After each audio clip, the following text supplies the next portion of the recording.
Hi everyone. I'm the author LeTeisha and I'm also known as the Shifter Queen, which I would like to thank everyone very much for dubbing me with that title and providing me with a chance to know how much my readers are enjoying me, my fans are behind me, and how much work that I've done has actually gone into it. So once I got the title, I started thinking there might be something I can do to give back to all the people that have been following me for so long and have been really working with me to get to this point. So the idea of the Shifter Guide was born. Why not share all the information that I've got through years of research, looking over different things, and then giving it back to my readers, give it back to writers, whether you're new or you're old, and different things so I can make one spot that has all the information that you could come to get as much as you want to, but not just spoon feeds it to you, provides it in a way that you'll be able to turn around later and think outside the box. And that's what I would like to do. So here we go with the Shifter Guide. Let's start with the one that everybody knows, werewolves. Has several different titles depending on what you think about. It could be a werewolf, it could be a lichen, people that suffer from lycanthropy, lycanthropes, Upers or Upiers. It just kind of depends. It has two different spellings, and I'll make sure I annotate it for you guys so you'll see the different spellings. But based on these, they all let you know that there's some kind of wolf shifter in here. Now, of course, you kind of go from there once you develop the title that you want to know for the wolf shifter that you're going to use. You then have to decide what's your shifter going to look like, and you have several options with that as well. Are they going to be the generic wolf werewolf? That's very much like your movies like The Wolf Man, and into that field, or if you're a fan of Twilight or something like that, because that's one of the few that has a really good visual effect for that. Do you want to have a wolf like that, where when the shifter changes from their two-legged form to their four-legged form, they're a wolf. They're just a massive wolf, and they're human, human height, just in the body of a wolf. Then you have where a lot of Upirs and Upers, depending on which spelling you use, uh, they're also completely turning into wolves. But for them, they're not much bigger than the generic wolf that you can find out in the wild itself. And then you have a mixture of those in between where they can change completely into a wolf and compact themselves into a normal sized wolf, which would be something like the Carpathians of Christine Feehan's novels can do. Or they can turn into a wolf like Stephenie Meyer's werewolves in Twilight can turn into wolves with their massive, huge wolves, which I usually like. I like turning an able into a wolf, but they're a wolf. I make mine usually a little bit smaller than that. I don't make them human height, even standing on all fours. But I like the idea of them changing completely into a wolf and taking on those characteristics. And then, like I said, you can have a wolf that's like the movie Wolfman, whether you're looking at the new one or the old version. Um, that is the werewolf look. Van Helsing turns into a wolf, and they're walking on two legs like a man, but they're covered in fur with these huge teeth and these hands that look almost human, but they're long and kind of knobby and have these extra claws on the end. It just really depends on your preference. Those are your different types of wolves. Now, for me, I'm in the romance genre, so I have to make my wolf beautiful at the same time as powerful looking, which is why for me I stray away from the look of it being this human that is turned into this fur covered, wolf, and that's completely covered like that, because I want them to be something that's beautiful as well as powerful and scary, and people can look at wolves or huskies or malamutes, depending on the breed of dog that you like, and say, oh my god, they're absolutely beautiful, as treacherous and as dangerous as they can be. And that's what I want in my werewolf. So a lot of times my shifters completely turn into the wolf. So these are some of the things that you have to think of when you're designing your werewolf. Now, once I've decided what the name is going to be, and a lot of times I stick to just shifter, and I'll say that they're, a wolf shifter, because I'm not necessarily a fan of the werewolf title, because that automatically makes people think of the human covered in fur. So I stick to shifters, or I call them wolf shifters. And then I've decided what I want to call them. Now I've decided what I want them to look like. Now I have to say, how do I want my werewolf to act? Because this is going to determine how I write them. So let's do a little bit of a breakdown on the actual wolf hierarchy in the natural world. You're going to have several different levels of wolves. You've got the alpha, which is the wolf that obviously leads the pack. They're over everyone else, and they have their own characteristics. So this is going to be a wolf that's the typical alpha male in your romance novels. He's going to be hard-headed. He's going to be strong-willed. He's going to have this atmosphere like, I'm going to get it any way that I can. And they're going to have a major dominant streak because they have to. Even the wolves in the natural world, the alpha is the dominant. What you want to realize with the alpha, though, is that in the natural world, a lot of the times the wolves can do dominance on male or female. And so this opens up the world for if you want to have menage relationships, and if you want your male wolves to actually have a sexual interaction with each other, this can fit in. If you don't want them to, then obviously one male is going to end up being more dominant because he's the alpha.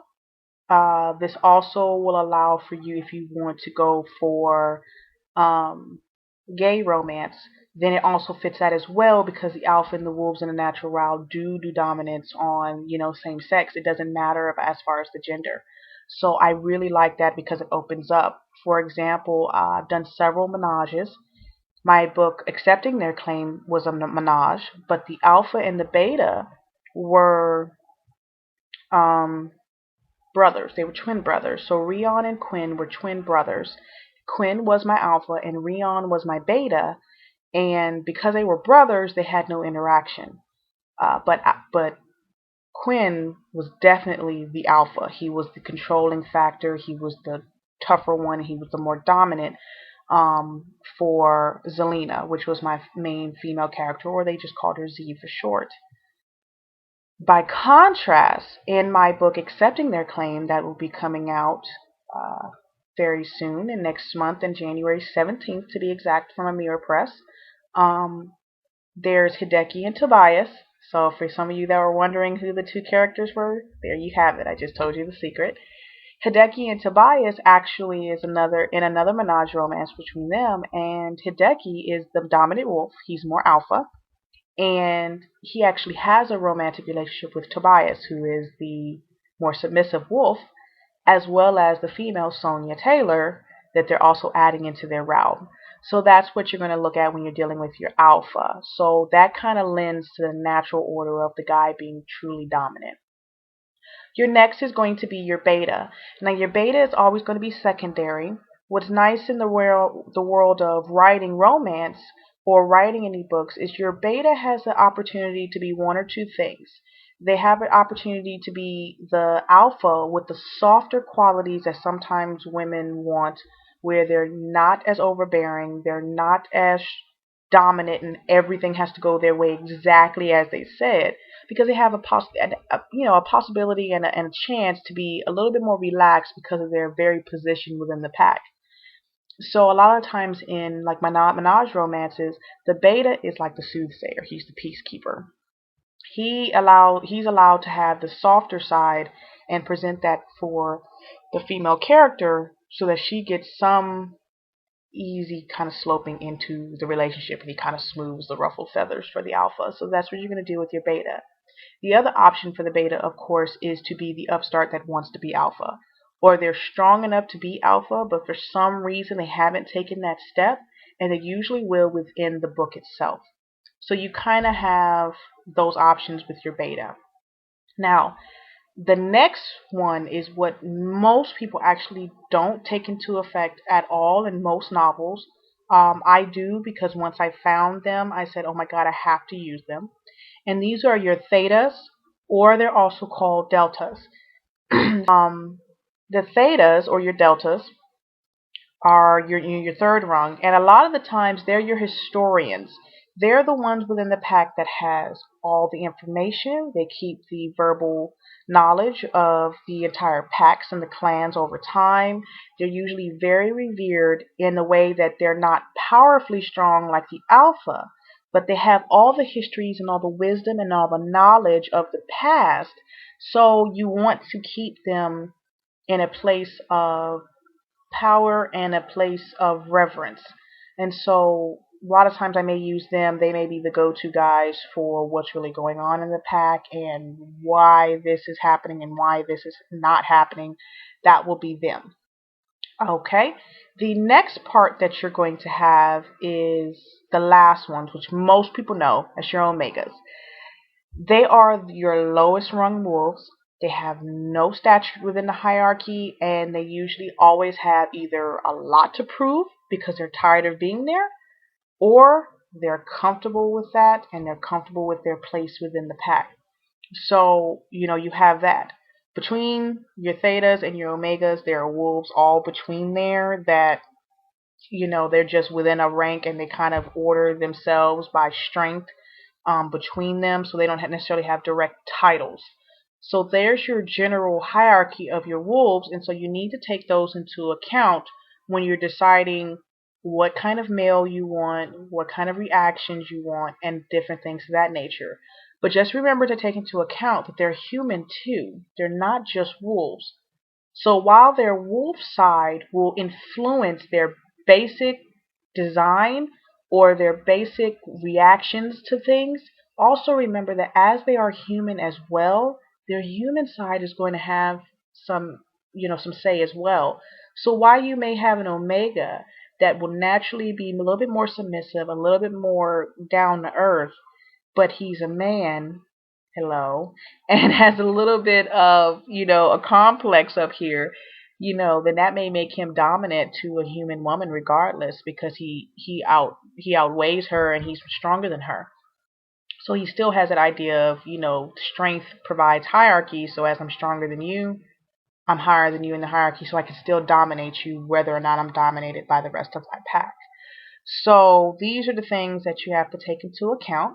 I'm going to go ahead and cut off some of the information here, but don't worry, I'll be back next week to talk about more about wolf shifters because, like I said, they're more extensive. We'll use some information and some examples that we'll have, and I might even have a little bit of a writing exercise for you to kind of help you out with this and help you out with wolves. So I really hope that you guys come back and stay tuned week after week as I go through the shifters, because we're going to be talking about mythical creatures, leopards, lions, tigers and bears. Oh my. We're going to go through all of them, different hierarchies within these different animal kingdoms, and how they may affect your men in your writing and in your book, or your females, because I also have female shifters in a lot of my books. And then once we get towards the end, we'll even work on connecting these to the novels and different things that you can do and different exercises. So I'm really hoping this is going to be a lot of fun. I'm looking for you guys to ask me any questions that you have, because from this point on, any questions that I receive, I will answer those first at the beginning of the video and then finish my explanations for the scripted part of that guide. So hope to see you guys again. Again, this is LeTeisha Newton, the Shifter Queen. You guys have a great day. And I really hope you had a really nice Christmas. As you can see, my tree is still behind me. So bye.